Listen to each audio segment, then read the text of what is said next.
Alright guys, welcome to AC class. We're going to look at a couple of quick components. First of all, here are our lines.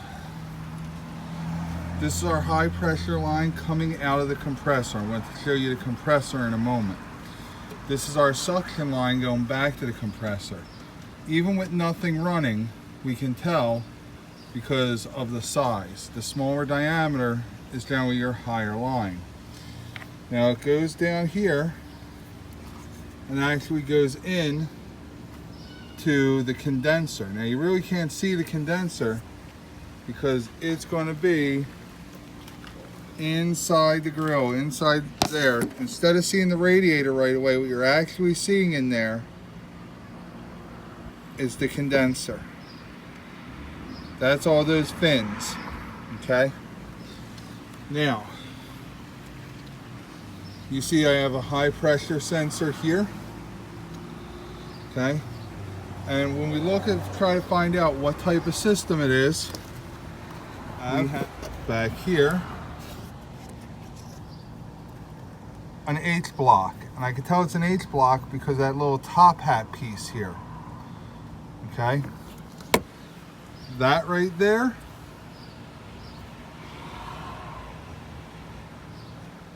okay, that's going to be our low pressure service port. This here is going to be our high pressure service port. And if you look, you can tell again, there's a very big difference in the size. And down there is a Schrader valve. On this, you can also see at the very bottom there, that's a compressor, and it has a clutch on the front of it. All right, that way I can turn the air conditioning on and off. The pulley turns all the time with the engine, but the compressor clutch will come on when you turn it on. Now, I have a videographer assistant, so they're going to help me. All right, here, make sure you get me. This right here is a gauge set. This is how we actually check our refrigerant, see what the pressure in the system is. Okay, these are our ports to connect to our system. These are our service ports. We want the service ports closed. There's my low side pressure. That's my high side pressure. And this particular manifold set also has a sight glass. I can actually do service to the system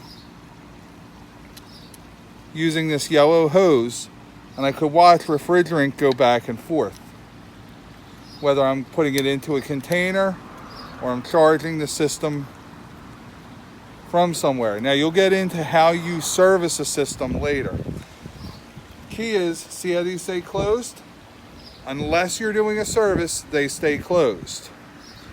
So what we're going to do is we're going to go over here to our ports and we're going to make our connections. Okay? Now, they will only fit a certain way because of the size. You pull the collar back and you, whoop, we got a leak.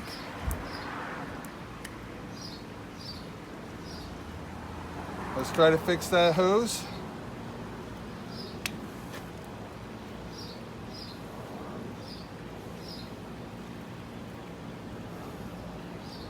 All right, we'll try it again. Hopefully that was our only little bit of a leak. All right, notice it clips on. Now some of these, the best ones of these, have a knob here that you can hook this up, and it's called a no loss fitting. That way any refrigerant ends up in the line. And then we do the same thing. You don't have to see this exactly. We just do the same thing with the blue line to our low side port.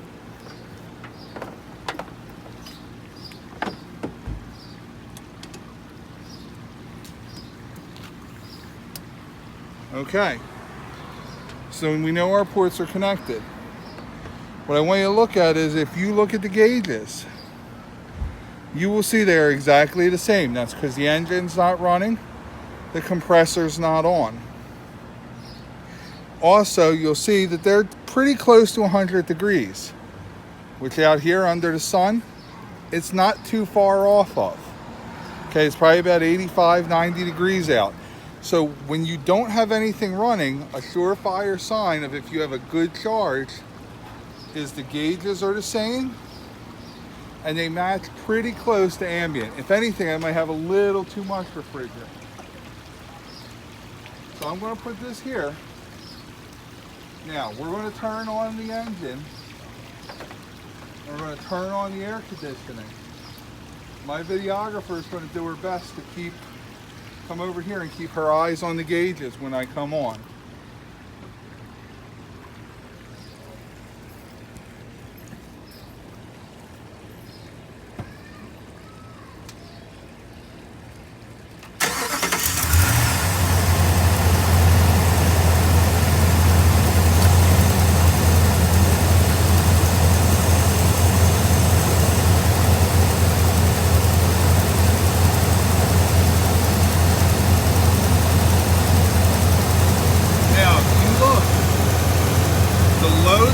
Gauge is around 35.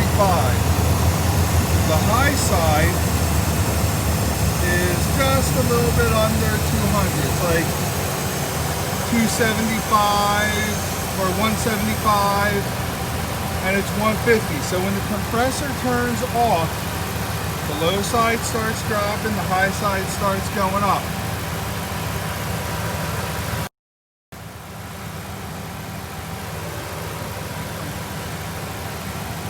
Okay. Now,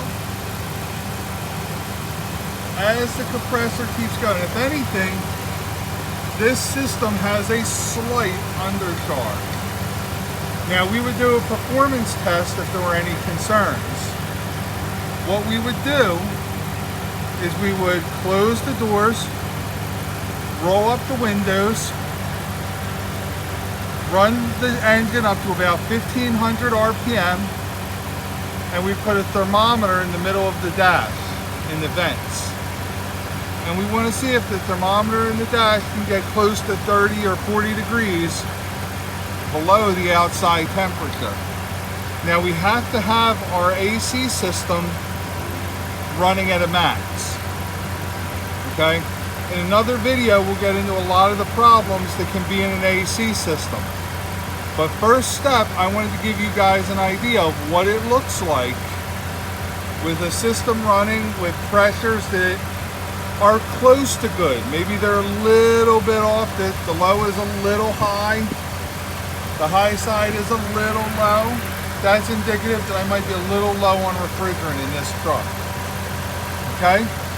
But it's not low enough for me to have a concern. So it's just something to be aware of. Alright, this is a starting video. We're going to do more of this together, and we're going to work on this while we're together. But remember, you saw your high side line, you saw your low side line. We pointed to where the condenser is. We pointed to where the compressor is. We also talked about the H-block, which is our metering device.